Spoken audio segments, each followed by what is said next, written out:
Before I start this presentation, I would like to formally acknowledge and thank Dr. Ashish Mukhopadhyay, consultant GI physician at Aberdeen Royal Infirmary, for taking the time out and engaging with our primary care team to deliver this fantastic presentation on interpreting liver function tests. Thank you, Ashish. So what does the liver really do? Uh, we all know liver is a multi-system organ, and we can split its domains of activity into three: synthetic, metabolic, and detoxification. So when we interpret LFTs, we are essentially trying to understand which of these domains is under pressure.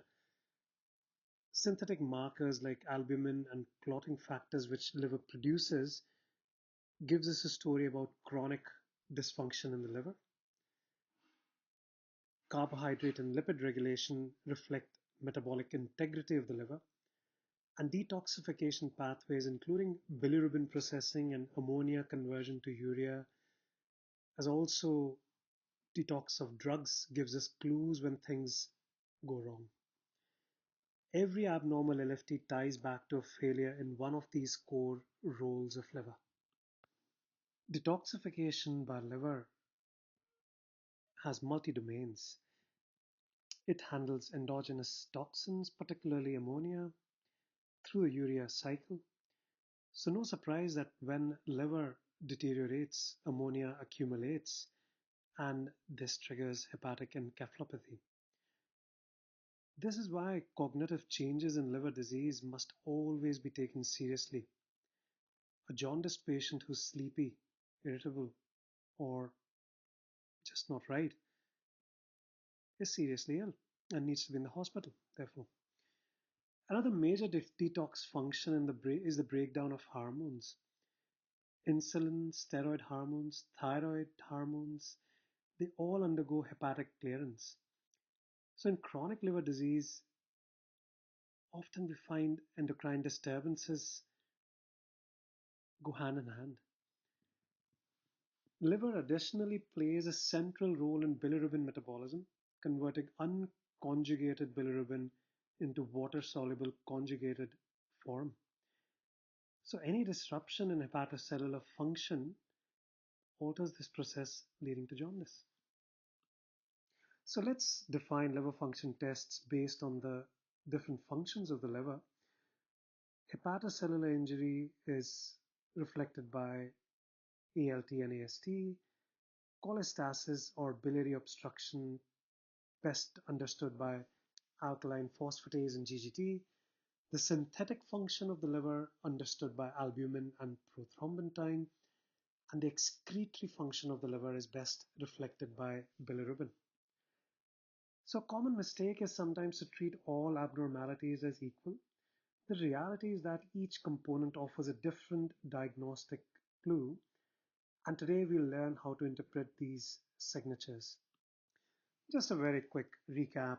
The red blood cells generally have an average life of 120 days, after which they enter the graveyard called spleen, where they are broken down. And bilirubin essentially originates from heme breakdown. Initially, it is unconjugated and bound to albumin. The liver then conjugates it so it can be excreted into bile.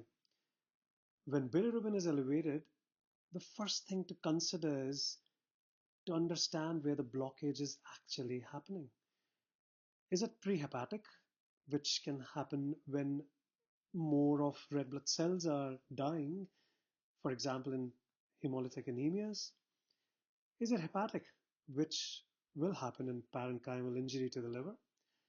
Or is it post-hepatic, which would happen when the liver plumbing, the ducts, etc., are obstructed? Distinguishing between unconjugated and conjugated bilirubin is generally often the key here, although from a primary care perspective, the pattern of other LFTs can help us interpret. Moving on to the aminotransferases, we'll focus on ALT and AST here. Now, ALT is more specific to liver tissue, while AST is also found in muscle and heart. So what we really rely on is AST and ALT ratio, which often offers a diagnostic value. If AST exceeds ALT, especially when both are elevated and there's a raised GGT, it strongly suggests alcohol-related liver disease. Whereas a markedly raised ALT will often indicate an acute inflammatory injury to the liver, like viral hepatitis and drug-induced damage or perhaps ischemic injury to the liver. Moving on to alkaline phosphatase. Now, alkaline phosphatase is generally concentrated in the bile ducts. So it is a key marker for cholestasis. A raised ALP can indicate obstruction, cholangitis, or even infiltrative diseases like metastatic liver diseases. But we all know alkaline phosphatase isn't just liver specific. It can also come from placenta, bone, and even the gut. So if we were to check blood tests in an antenatal patient, the alkaline phosphatase is generally high. And of course, we know that alkaline phosphatase is markedly raised in conditions like Paget's disease affecting the bone, etc. So here the tip is that we need to look at other tests like GGT to understand if ALP actually refers to hepatic or a non-hepatic source. Gamma GT. Now, gamma GT is one of the most common enzymes we come across in primary care. It's helpful, but it is non-specific. It does rise with alcohol intake, we all know that. Non-alcoholic fatty liver disease, and of course, medications, including medications like penicillins. I suppose the main role is looking at the combination of tests. If alkaline phosphatase is raised and GGT is also raised, that may point to the liver. And paradoxically, if not, it is almost always a non-hepatic source of alkaline phosphatase, typically the bones. Moving on to albumin. Albumin is more of a chronicity marker. I think here a tip is that albumin is not a marker of acute liver injury. It reflects long-term synthetic capacity of the liver. Low albumin will support chronic liver disease, but there are other causes which we should not forget in low albumin. Things like malnutrition, nephrotic kidney diseases, and even systemic inflammation. Prothrombin time. I think arguably this is the most important single measure of liver function. It reflects acute synthetic ability and deteriorates fairly early in liver failure. A prolonged prothrombin time should always prompt escalation because it is a prognostic predictor. It informs on severity, and it is used in a lot of calculators to decide stages of liver disease and even to prioritize who needs a liver transplant.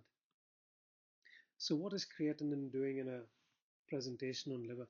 Well, creatinine, whilst it may not be a liver test, it is essential when assessing liver disease severity because renal dysfunction is often the strongest predictor of mortality in conditions like cirrhosis. Liver and kidneys are like a marriage, so when both go off, it's a bad sign. In terms of platelet count, the thing we need to remember is that liver is an important source of thrombopoietin, and cirrhosis leading to splenic congestion leads on to hypersplenism, which will cause platelets to fall early, often long before albumin or bilirubin changes. So in practical terms, a persistently low platelet count should trigger you to think about chronic liver disease and even portal hypertension. Here we will move on to recognizing the patterns and understanding what these patterns reflect in terms of liver injury. So there are 5 patterns, and the first one is the obvious jaundiced patient coming to your clinic. It could be a blood result you see where there's isolated bilirubin rise. Then the blood test comes back and this patient has an isolated GGT. Of course, there's the hepatic pattern where there is a predominant raise of ALT. And then finally, the cholestatic pattern where the predominant rise is of alkaline phosphatase. Pattern recognition instantly narrows down the differential and can prevent over-investigation. So instead of treating each parameter in isolation, I think one should look at how they fit together, and this is the key to efficient LFT interpretation. So the first patient is the obviously jaundiced patient who walks to your clinic room, or perhaps seen as an unwell patient on a home visit with yellow sclera and looking very pale and unwell. So what do we worry about in a jaundiced patient?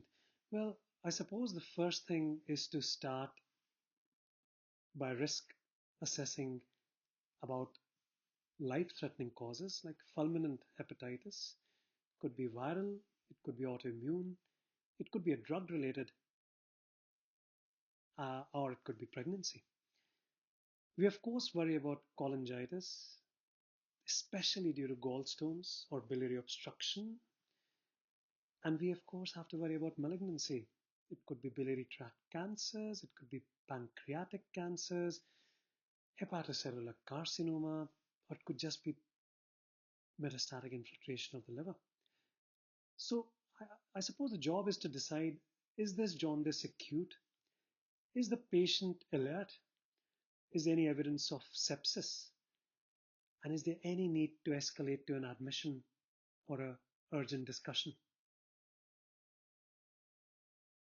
So as I already said, in a jaundiced patient, I think we are really worried about this sleepy or unwell patient. So look at if it's acute, look if the patient is awake, and look for any signs of sepsis. So what to do when we do see a jaundiced patient and we have assessed them? If they are unwell and they are sleepy, they need to be in the hospital. So signposting them to the hospital is the most important thing. If it's a patient with painless jaundice, which is brewed over some time, and the markers are pointing towards a chronic, perhaps malignant cause, an acute referral to the jaundice clinic is often a good pathway to take because this clinic is run every Thursday. And if we were to discuss and get them added on to the list, they're seen as a one-stop shop and get imaging and a clinical assessment on the same day. Liver screen covers viral checks and checks on ferritin and autoantibodies and immunoglobulins to cover different conditions and catch them out. Uh, they are available on order sets in our ICE systems, so we don't need to look at them piecemeal. Patient comes in, is fairly well, and you've checked some blood tests, perhaps for a primary care cause, and we get an isolated rise in bilirubin. We'll keep it simple. There are 2 diagnoses which dominate: Gilbert's syndrome and hemolysis. Gilbert's, as we all know, is common, benign, and when you look back on the tests, they'll often have multiple tests with raised isolated bilirubin levels. The levels can go higher in fasting or in acute viral illness. And the learning point here, I suppose, is it is worth considering a non-Gilbert cause, especially looking at markers to suggest any hemolysis. So worth having a look at hemoglobin levels, and if there's any concern, getting reticulocytes and LDH done as well. Just to add that there are now genetic tests for Gilbert. Now, we would normally not encourage every patient to get these genetic tests. It is a clinical diagnosis and most patients are happy to accept it. But for that patient who's not accepting the diagnosis, a referral to the genetic clinic is an option. So just to reiterate that if there are any markers of hemolysis, the patient should be directed to the hematology clinic rather than the liver clinic. So this is just a simple flowchart which captures our previous discussion on Gilbert. So we will now move on to the isolated rise in GGT. In terms of GGT, it is non-specific. A level of more than 100 may be significant. Alcohol intake is the commonest cause, and conditions like fatty liver as a result of NAFLD is the next common cause. So as a first step in a raised GGT, if the levels are over 100, it is worth inquiring about alcohol intake and lifestyle advice, and it is worth repeating it in 3 months' time to get a pattern. This is just a very brief table on risk assessment where different parameters can be combined to calculate scores such as the NAFLD score, which can be pretty useful for referrals. It's worth pointing out to the FIB4 score, which is replacing the NAFLD score because it seems to be a bit more specific in terms of the risk assessment parameters, allows for better interpretation. So just a little bit more on the risk assessment in this slide. And we will move on to the hepatic pattern in liver tests. So the hepatic pattern is defined by predominant ALT elevation, but we should remember that these can be transient, for example, in an intercurrent illness. So repeating the test after several weeks is often useful. When persistent, then of course we should consider conditions like alcohol, non-alcoholic fatty liver disease, viral hepatitis, drug-induced hepatitis, pregnancy-related disease, autoimmune hepatitis, and rare metabolic disorders. So just to flag up these risk factors in patients attending our clinics, alcohol is an obvious one, and intravenous drug use is another one. A heavily tattooed patients who've had multiple blood transfusions before 1992, patients with fairly clear metabolic syndromes, etc., are the patients we need to contextualize in terms of the patterns we see on liver tests. So moving on to possible causes, alcoholic fatty liver disease will produce a characteristic profile where the MCV is raised, AST is greater than ALT, and there is raised GGT. If it is a metabolic syndrome patient with non-alcoholic fatty liver disease, they will have a lower level of AST compared to the ALT, and they will often have fatty infiltration on ultrasound. Viral hepatitis, of course, links to clear risk exposures and positive viral tests. And when we are looking at drug-induced hepatitis, it requires a careful medication history, including medications like statins, methotrexate, antibiotics, and even some complementary therapies. So moving on to the rarer conditions, autoimmune hepatitis patients would often have a raised IgG with a positive ANA or anti-smooth muscle antibody. Primary biliary cholangitis will present with raised alkaline phosphatase and a positive antimicrobial antibody. We all know inflammatory bowel disease patients can present with primary sclerosing cholangitis, and of course, all primary care clinicians uh, are aware of these stubborn ferritin tests, which can point to hemochromatosis.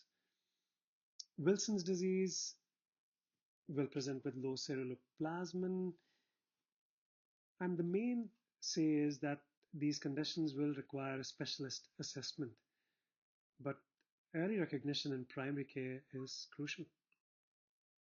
This is just a simple flowchart capturing different recommendations of repeat testing and assessment of severity. Well, we will now move on to the cholestatic pattern of liver disease. Cholestatic pattern is a predominant rise in alkaline phosphatase uh, with maybe a mild or minimal rise in ALT levels.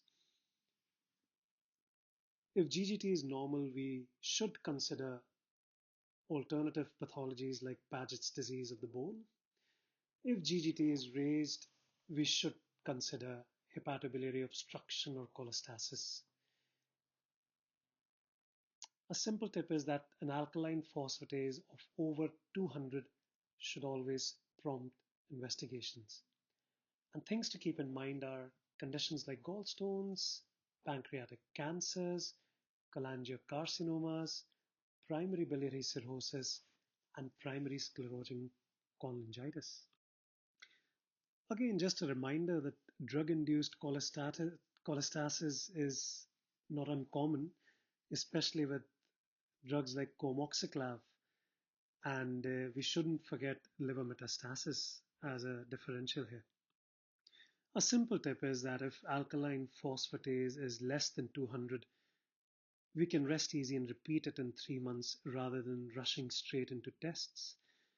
However, if the alkaline phosphatase is over 200, then we should risk assess and use GGT as a comparator test to decide whether a liver screen with ultrasound, etc., is desired, or whether we should look at alternative pathologies like Paget's disease and osteomalacia, where we should be checking things like vitamin D. We'll move on to some case scenarios to get some practical application of what we've learned today.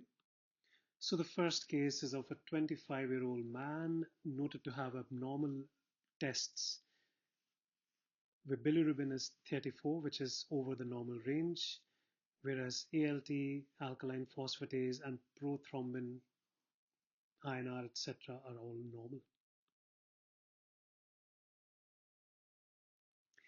As we have already discussed, this pattern of isolated bilirubin elevation should prompt a hemoglobin test, and in this case the hemoglobin was normal, so the likely diagnosis is of Gilbert's syndrome. This is just to recap the structured way of assessing a patient with suspected Gilbert's. So the second case is a 75-year-old man on comoxiclav who is found to have an alkaline phosphatase of 5600 but a normal GGT.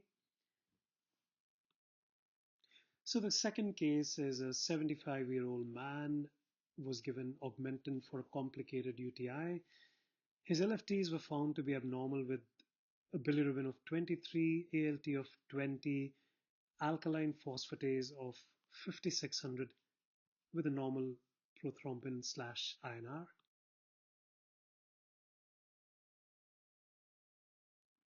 So the pattern of liver tests do appear cholestatic here, and as we've discussed before, the next test to look out for is a GGT. And in this case, it was 24. So essentially, this was a non-liver cause of raised tests, raising possibility of conditions like Paget's disease. So I would just say Augmentin was just a red herring thrown in, because augmentin, of course, can cause liver side cholestatic pattern in patients. So again, to recap, based on alkaline phosphatase, you can choose to repeat the tests, and if they remain elevated, then the idea is to move on to more definitive investigations like a full liver screen and ultrasound liver. The third case is of a 35-year-old who presents with progressive lethargy and says that she has noticed jaundice. She has been taking 10 to 12 paracetamol tablets for back pain for a month and has been drinking heavily. So the parameters found a raised bilirubin of 126, ALT of 5600, and an alkaline phosphatase of 102.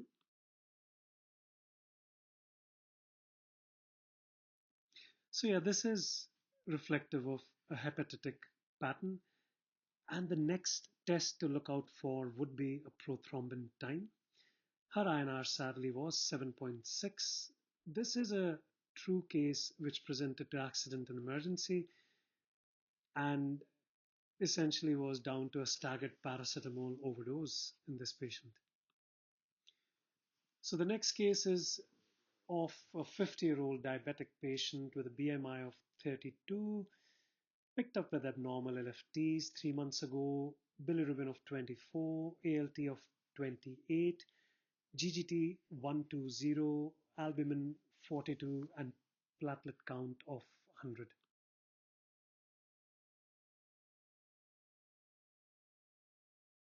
So, as we've discussed, this pattern is of an isolated GGT rise, and we should inquire about alcohol and we should repeat the tests to get a pattern. If it remains elevated, then a liver screen and an ultrasound would be the next logical step. In this case, it showed fatty liver. And once we find fatty liver, as we have discussed, we need to risk assess using the scores like NAFLD or FIB4, stratify them, and refer them on to the liver clinic as desired. So just to reiterate that a raised level of GGT of more than 100 is significant and should prompt further investigations. Just a slide to reflect the formula used to calculate FIB4 score. Please do not try and learn this formula. It's all easily available online. This is just a slide reflecting the local Grampian guidance on non-alcoholic fatty liver disease. And here I will say that the name is being changed to remove the reference to alcohol in this condition. So just to reflect back that non-alcoholic fatty liver disease is now referred to as MASLD, which is metabolic dysfunction associated steatotic liver disease. And interestingly, one of the biggest drivers for the change in this name is that the insurance providers were top loading premiums for patients diagnosed with non-alcoholic fatty liver diseases purely because the algorithms picked up on alcohol in that context. As we wrap up this session, just to leave you with a set of practical high yield principles that can help streamline decision making and reduce diagnostic uncertainty. The first one is to always interpret LFTs as a pattern, not as isolated numbers. The second principle is to never ignore synthetic markers. A rising INR or prothrombin time and falling albumin carries more prognostic weight than the acute liver enzymes. The third principle is to remember that not all anomalies on liver function tests would indicate a liver disease. An isolated alkaline phosphatase with a normal GGT will often point out to a bone, not liver causes. An isolated bilirubin level will often reflect Gilbert's, which is not really a pathology. An isolated GGT will usually reflect metabolic stress or alcohol intake rather than intrinsic liver damage. Moving on to the fourth principle, it is always worth applying risk stratification early. So use the calculators like FIP4, they are handy to stratify liver disease. Fifth principle is that context matters. Medication history, alcohol intake, autoimmune background, metabolic syndromes, pregnancy, and viral risks should always form part of your structured liver history. And finally, escalate when it really counts. So, a jaundiced patient who's sleepy and has already been picked up with abnormal prothrombin time, for example, is someone who requires urgent hepatology involvement. Also, remember GGT of 100 is significant and an alkaline phosphatase of 200 merits further investigations now rather than wait and watch and repeat. Thank you for listening and thank you for engaging with this session and for your commitment to delivering safe, consistent, and high quality care.